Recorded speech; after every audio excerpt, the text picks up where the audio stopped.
Physically ఛాలెంజ్డే కాదు, కంప్లీట్గా మతి స్థిమితం లేని వాళ్ళు ఇక్కడ ఉంటారు.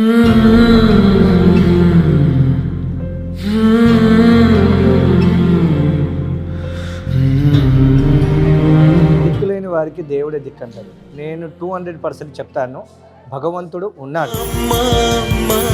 నీ పసివాణమ్మ నువ్వే లేక వసివాడానమ్మ.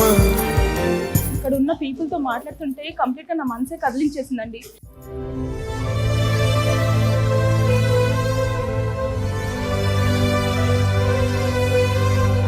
చిన్న పాప ఉందని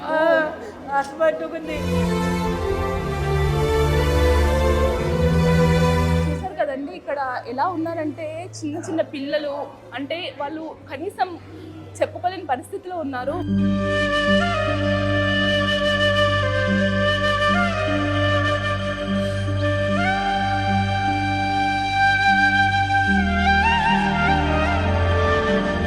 అభాగ్యుల కోసం అమ్మా నాన్న అనాథ ఆశ్రమం ఆదివారం సాయంత్రం 4:30 నిమిషాలకు.